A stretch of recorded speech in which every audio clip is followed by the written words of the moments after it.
Olá, seja bem-vindo ao Que Passa, o programa de jornalismo científico produzido pela Secretaria de Comunicação da UNILA. Nossa edição de hoje começa com duas perguntas. A primeira delas, você sabe o que são as think tanks? A segunda, você sabe o que políticos como Jair Bolsonaro, Donald Trump, Viktor Orbán, Marine Le Pen têm em comum? A segunda resposta é fácil. Todos são líderes da extrema-direita, espectro político que tem crescido ultimamente, não apenas na América Latina, mas em todo o mundo. E é justamente sobre o crescimento da extrema-direita a nossa conversa de hoje. Vamos falar com uma especialista para saber quais são os motivos e os efeitos dessa ascensão. Mas então, o que são as think tanks? Bem, para saber esta e outras respostas, você vai ter que assistir o nosso programa de hoje. Que passa? O que é pauta no mundo, passa por aqui.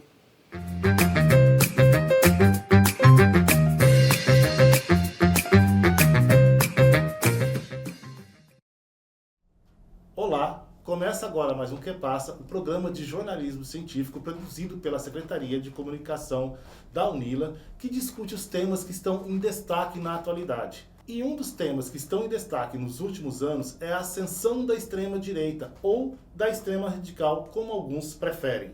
Apenas na América Latina, nesse início do século, nós tivemos pelo menos 3 golpes jurídico-parlamentares que derrubaram presidentes progressistas. Nos 3 casos, seus substitutos foram do campo neoconservador e neoliberal. No Paraguai, com a queda de Fernando Lugo, na Bolívia, com Evo Morales, e no Brasil, com a saída de Dilma Rousseff.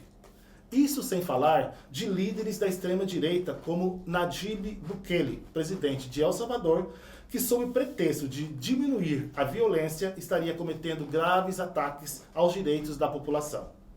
Para falar sobre isso, nós convidamos Patrícia Espósito Mech, doutora e mestra em História Social pela PUC de São Paulo, professora de Fundamentos da América Latina aqui da UNILA, e uma das organizadoras do livro Extrema-Direita e Neoconservadorismo na América Latina e no Caribe, publicado em 2023 e que pode ser baixado gratuitamente no link que nós vamos deixar na descrição desse vídeo. Seja bem-vinda, Patrícia. Obrigada, Nelson. É um prazer estar aqui. Prazer é nosso.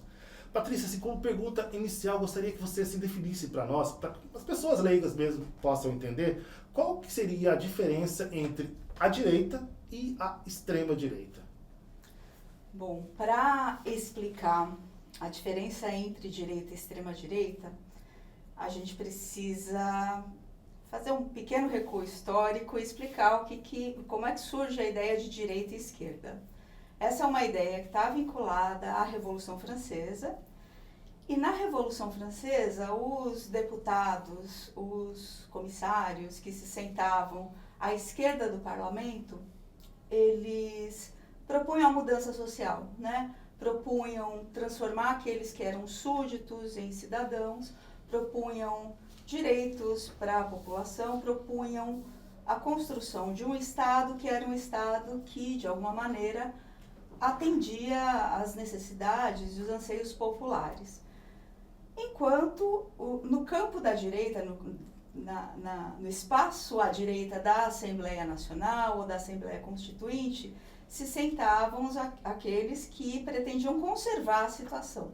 Então, depois de derrubado o absolutismo, a direita pretendia, naquele momento, numa primeira versão, a manutenção do rei, a manutenção da monarquia e a submissão do rei a uma constituição. Então, eles pretendiam uma economia e uma política burguesa, mas com o rei. Lembrando que essa alta burguesia francesa, ela era escravocrata e colonialista, né? E então a gente sempre identifica a mudança com a esquerda e a conservação com a direita. Claro que hoje em dia mudou muito e isso é muito mais complexo do que foi naquele momento histórico. Hoje em dia a gente identifica a esquerda e a direita como forças políticas, ainda nesse campo da mudança e da conservação, mas sem o rompimento da ordem, quando a gente fala de direita e esquerda institucionais, de direita e esquerda que participam do jogo político. A extrema-direita, ela se propõe a romper esse jogo político, a romper a democracia, sem, entretanto, propor um novo sistema econômico e social. Eles propõem ainda o capitalismo, mas aprofundando as características mais radicais, né, do capitalismo, enfraquecendo a democracia, destruindo essa institucionalidade da alternância política. Entendo. E assim, em termos de América Latina, né, como que você explica esse crescimento da extrema-direita que nós temos visto nos últimos anos? E assim, que fatores estruturais, de conjuntura também, podem ter favorecido para que essa ascensão, né, acontecesse? Existem muitos fatores, e acho que o mais importante da gente considerar é que a extrema-direita, ela ascende no momento de crise do capitalismo e ela se coloca como força política num contexto em que o capitalismo não tem muitas condições de propor reformas alternativas, então a gente vive uma rodada de expoliação, né, em particular dos países do sul global, muito efetiva e muito poderosa, e isso significa enfraquecer os movimentos populares, mantê-los sob a mira das milícias, das baionetas, dos pastores, enfim. Então a ascensão da extrema-direita, como um cenário mundial, tem esse fator, né, porque ela ascende em diversos lugares do mundo e da América Latina em particular, mas também tem a ver com o nosso contexto interno latino-americano. A gente não pode esquecer que a gente tem classes dominantes que têm uma vocação golpista desde sempre, né? São classes dominantes que se constituem para serem gerentes dos negócios externos, né? Classes dominantes que se constituem como classes dominantes na colônia. Então elas tiveram vínculos com a escravidão, têm vínculos com a precarização do trabalho nos limites mais bizarros que a gente possa pensar, né? Tanto que a gente vê a escravidão contemporânea e vê pouca vontade dos estados governados pelas direitas, né, de atuar nessas questões, né? Então é um trabalho precarizado, um continente espoliado, né? A retomada do extrativismo, do neo-extrativismo. Então a direita ascende nesse cenário, né, de um capitalismo que não tem muito mais a propor e num contexto de crise e de expoliação quase última, né, do nosso continente. E assim, nós tivemos governos de esquerda, né, ou progressistas, né, no início desse século, mas aí nós tivemos golpes, como eu citei, o do Lugo, Evo Morales, a presidenta Dilma, né, e nesse período em que nós tivemos, principalmente aqui no Brasil, nós tivemos o governo progressista ou mais à esquerda, nós tivemos algumas concessões, né, que esses governos tiveram que fazer para a direita, para poder se manter no poder, mas ao mesmo tempo foi feito alguns avanços na área social, principalmente, né? Você acredita assim que, mas não teve também uma mudança estrutural, que a gente possa falar, nós fomos uma guinada totalmente para a esquerda, ou bem à esquerda, né?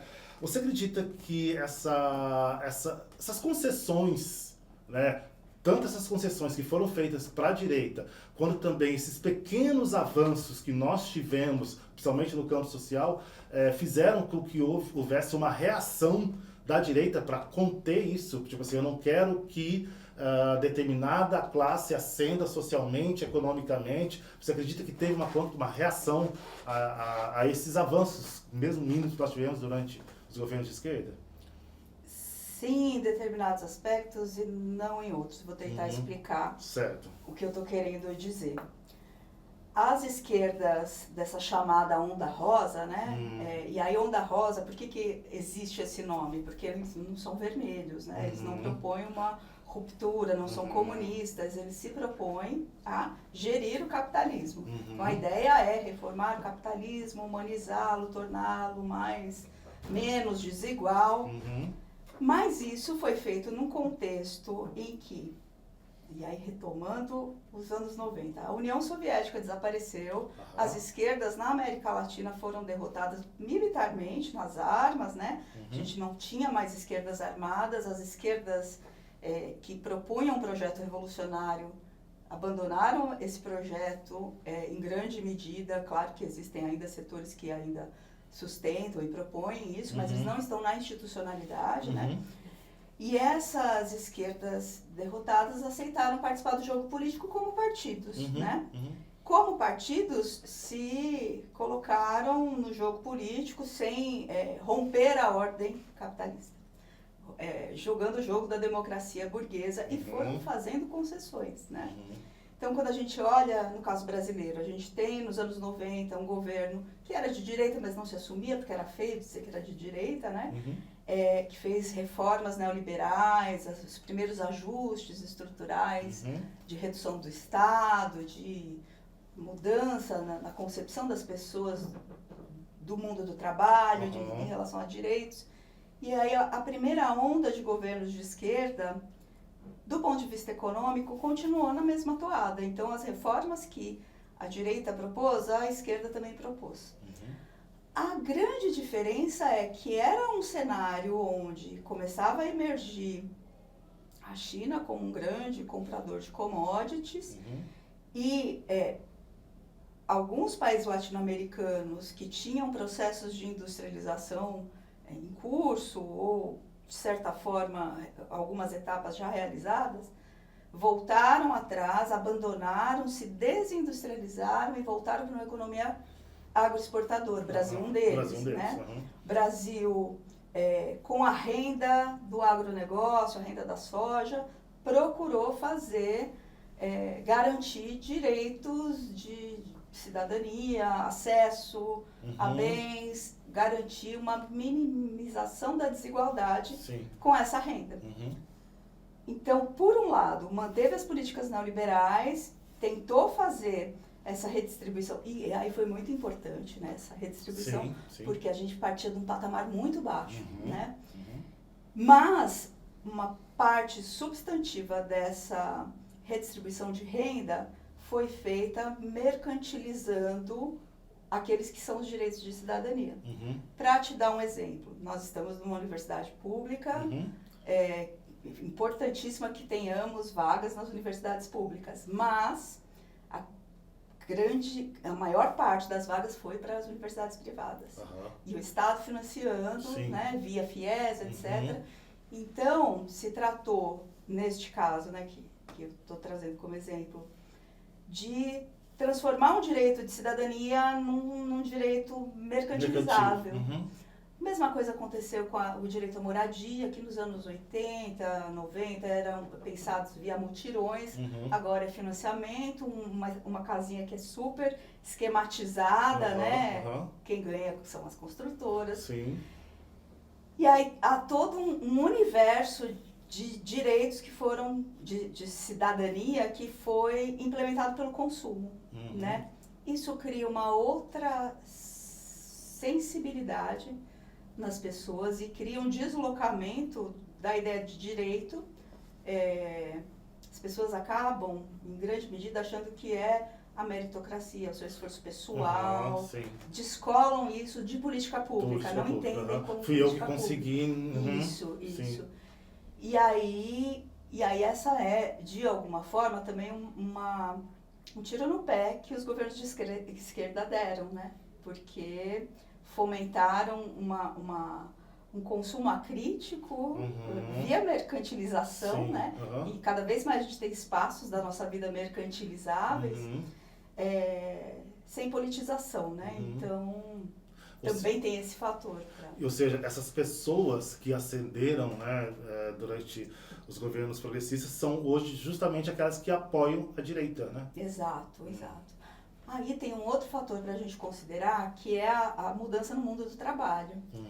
Havia mais estabilidade no trabalho, havia mais perspectiva de emprego, e hoje isso tudo desapareceu, os empregos são de péssima qualidade, e ainda considerando que a nossa região, né, foi reprimarizada, a gente tem um contexto de neoextrativismo, então não há como oferecer empregos de boa qualidade, né? Então, é uma frustração que vai se avolumando. Né? Se oferece vaga na universidade, mas as pessoas não vão ter um mercado de trabalho que vá absorvê-las e também não tem garantia de estabilidade, não tem mais direitos. Mas as pessoas também entendem que pelo seu esforço pessoal ou pela oração, enfim, aí tem toda uma dinâmica complexa para entender essa mudança de sensibilidade, né? Você já disse um pouquinho, né, que é uma questão colonial e de dependência também. Qual é a relação, a participação dos Estados Unidos neste processo de ascensão da extrema-direita? Os Estados Unidos passam por um processo de, não vou dizer perdas de hegemonia, mas começam a emergir outros atores com peso relevante mundialmente que começam a disputar. Há uma disputa interestatal, inclusive por meio de guerras, né? Com China, Exato. Coreia. Exato. E aí essa disputa, durante os governos progressistas, houve uma aproximação, né? Brasil, da Argentina, da Venezuela. As próprias BRICS também. Exato. Né? Os BRICS surgem nesse contexto, né? E aí qual que é a ideia? Uma ideia que sempre está na pauta de governos com alguma inclinação nacional, tiveram, né? Na pauta de governos nacionalistas, que vamos buscar algum espaço de autonomia, buscar algum espaço de se colocar de maneira menos dependente em relação ao imperialismo estadunidense. E essa tentativa de fortalecer os BRICS, de fortalecer a Unasul, o Mercosul, acabou sendo entendida como uma ameaça para a hegemonia estadunidense, que sempre entendeu a região toda, a América toda, como sua, né? Lá no século XIX eles mandavam recados para a Europa, a América é para os americanos, não era um libelo da liberdade das Américas, da América Latina, era o imperialismo aqui é nosso. Né? Não são vocês. Então havia essa, na verdade, uma reconfiguração imperial da região, né? E aí toda uma retomada em novos moldes, mas de práticas que já tinham sido feitas durante os golpes militares. Né? Que é o apoio velado a golpes de Estado, uma participação em organizações que desestabilizam governos. Então, assim, total o interesse dos Estados Unidos, né, em manter a América Latina toda sob sua hegemonia. Patrícia, um termo que tem veiculado muito nos últimos anos, né, é os think tank, né?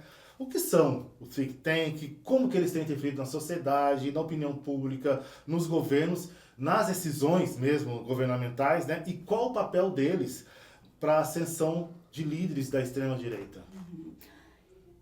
Think tank, ele se refere literalmente a tanque de pensamento, né? Mas pode ser traduzido como grupo de reflexão, né? Na verdade, eles são grupos que produzem pesquisa, mas produzem também a difusão de valores, de ideias de determinados grupos, né? A gente identifica hoje muito com a ação das direitas e das extremas-direitas, né? Mas eles também podem significar grupos como o IPEA, né, o Instituto de Pesquisas e Estudos Econômicos, que produz pesquisa para orientar políticas públicas, né, ou a FGV, mas existe um outro campo, né, dos think tanks, que aí eles são mais ou menos uma fachada para pressão política, né? Então, a gente tem o Instituto Millennium, o Instituto Rothbard, Instituto Liberal, tem diversos institutos que, na verdade, eles produzem pressão política sobre lideranças, deputados, etc., mas eles são, muitas vezes, grupos de fachada para a desestabilização de governos. Entendi. A gente tem muito essa ideia dos think tanks, a partir dos anos 80, mas eles já existiam nos anos 60, por exemplo. Na desestabilização do governo João Goulart no Brasil, tinha um think tank, que era o Instituto de Pesquisas e Estudos Sociais. Ele produzia vídeos horrorosos mostrando que o problema do comunismo, e que o Brasil ia virar comunista. Algo que a Brasil Paralelo faz hoje. Exato. A Brasil Paralelo é um think tank, além de ser um negócio muito lucrativo, né, mas eles têm como objetivo a difusão de uma ideologia de extrema-direita muito claramente de propor revisões históricas, né? E revisão também do que é a universidade, a última produção deles, né? A Utopia, que no final faz uma propaganda num curso de história privado, EAD, né? Então tem toda a defesa, né, desses valores, mas de uma maneira muito radicalizada e sem ser de fato algo que produza ciência. Por exemplo. Apesar de dizerem tal, né, esses think tanks de direita, eles produzem ideologia estrito sensu, sem nenhuma base científica. Né? Entendo. Patrícia, nós separamos algumas publicações da imprensa sobre alguns dos líderes da extrema-direita na América Latina e no mundo, né? Eu queria convidar você para poder assistir com a gente, tá ok?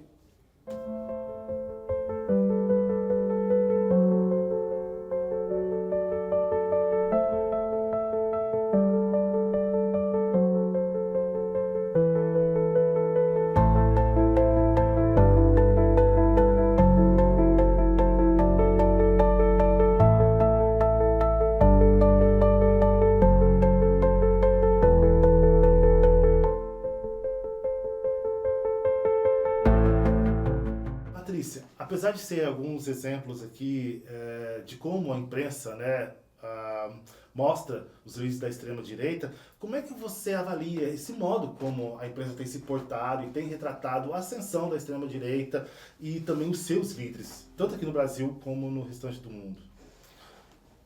A imprensa hegemônica, ela em grande parte foi responsável pelo surgimento desses líderes de extrema-direita como candidatos viáveis, né?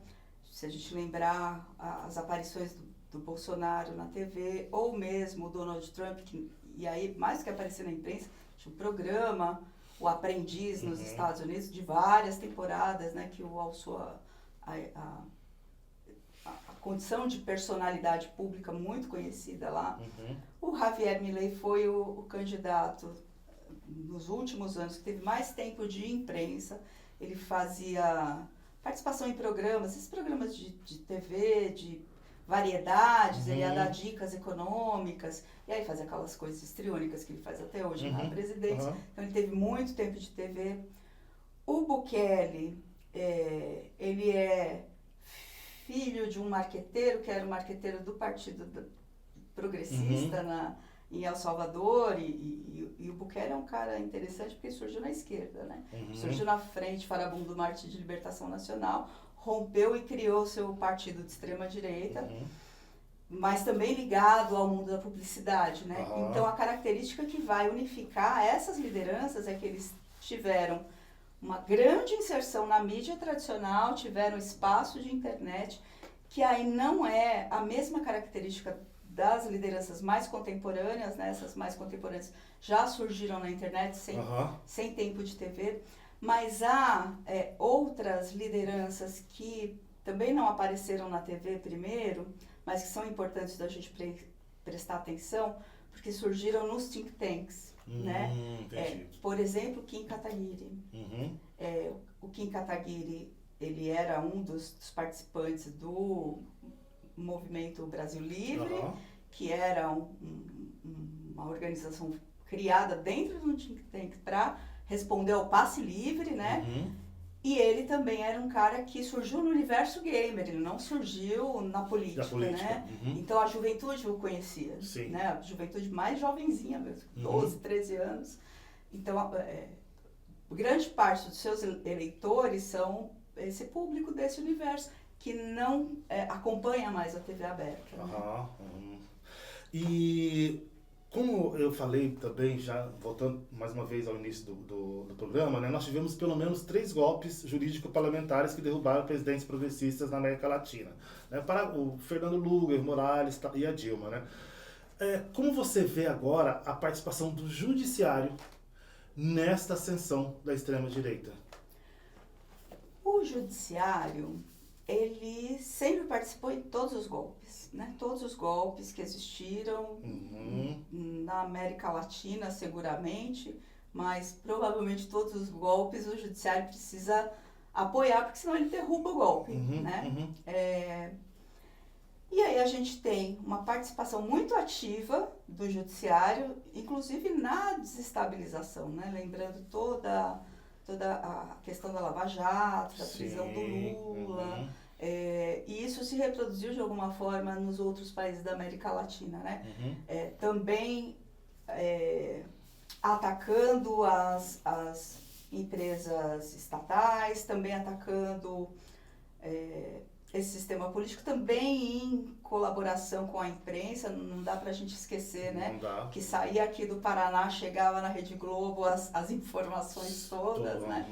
Então há um ativismo judiciário que não foi barrado pela própria estrutura do judiciário, né? E a gente pode pensar, no caso brasileiro, que a aposta desejada, era o Aécio Neves, mas ele não tinha mais capital eleitoral e a direita tradicional não tinha mais condições de se eleger. E aí a aposta na extrema-direita vem da estrutura toda de poder, né? Sim. Vem, claro, do grande capital, mas ele está incrustado na estrutura de poderes do Brasil. Então, não apenas o golpe tem o caráter jurídico parlamentar, mas tem também a gente não pode esquecer que, apesar de se colocar como neutro, né, é sempre um judiciário de classe, né? As pessoas têm classe, né? Enfim, ele responde a essa lógica. Assim como a imprensa, etc. Exato. Vamos ver agora mais algumas notícias, mas dessa vez em relação à ligação da extrema-direita com a religiosidade, principalmente com a questão religião cristã.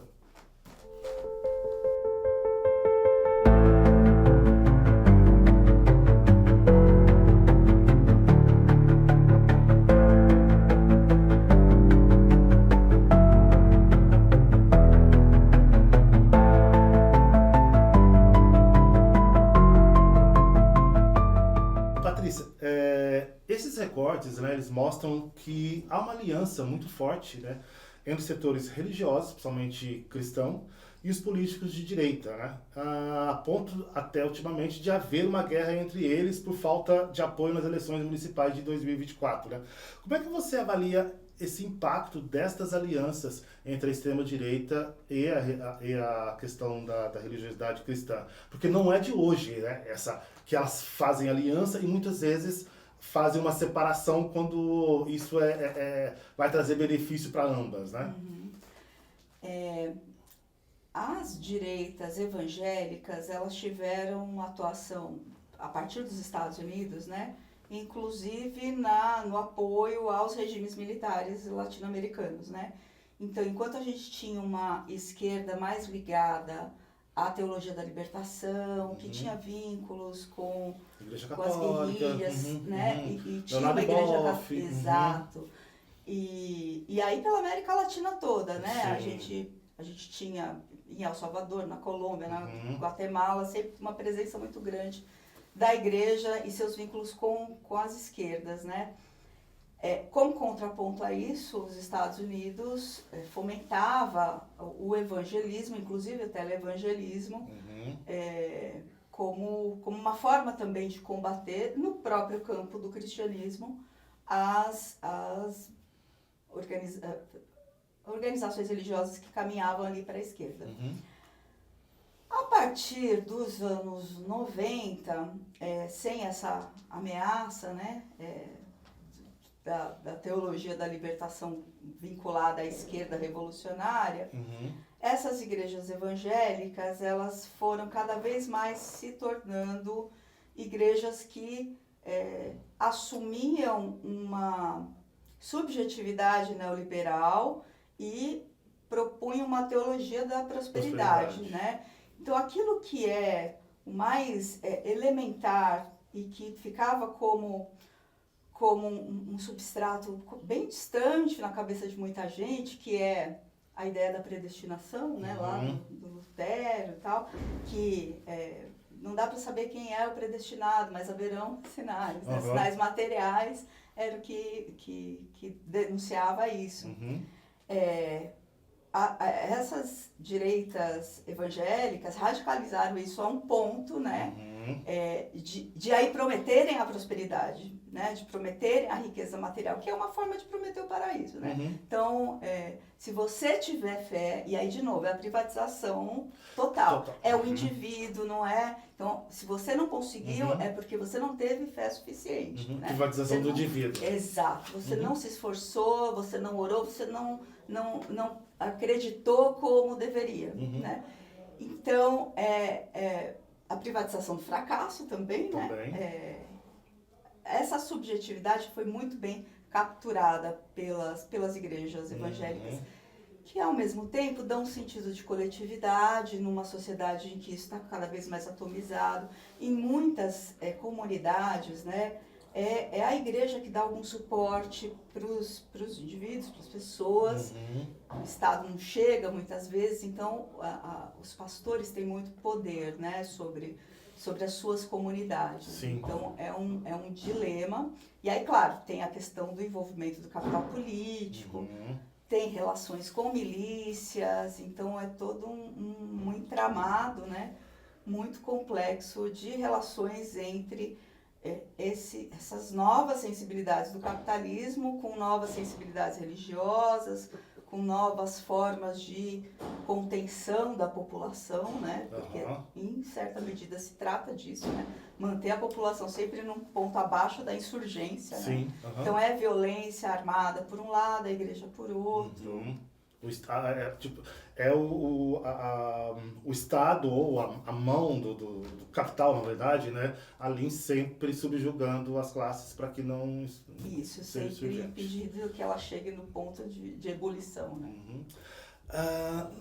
Em relação à questão da religiosidade, na sua opinião, o Brasil corre o risco de se tornar um país teocrático? Há esse risco? O que você acha? Eu acho que há. Lamentavelmente, eu acho que há. Quando a gente olha décadas passadas, a gente vê que pautas que a gente tinha avançado, a gente retrocede. Eu acho que... E aí há um risco para o mundo todo, né? A gente não tem nenhuma garantia de que... conseguiremos nos livrar desse conservadorismo nos costumes, de uma religiosidade cada vez mais fundamentalista, né? Na medida em que ela é funcional ao capitalismo, da forma como ele está se organizando hoje, né? Às vezes a gente tem uma impressão que cada vez mais a gente vai perdendo, né? De que a sociedade sempre caminha em direção a alguma melhoria, né? A gente tem essa crença, apesar de termos passado pela Primeira Guerra Mundial, pela Segunda, pelo nazismo, a gente ainda cultiva essa crença, estamos indo para o infinito, sempre para o alto e além, mas isso não é verdade, né? E quanto mais a gente olha para o imediato, a gente vê que são avanços e recuos, e o tempo todo a gente tem que estar preparado, né, para recursos que são muito graves, né? Essa coisa do fundamentalismo religioso é uma das coisas que mais me assusta na ascensão da extrema-direita. Em relação a tudo isso que nós falamos, né, para fechar, como é que você avalia os resultados das nossas eleições municipais? Com uma dor no coração.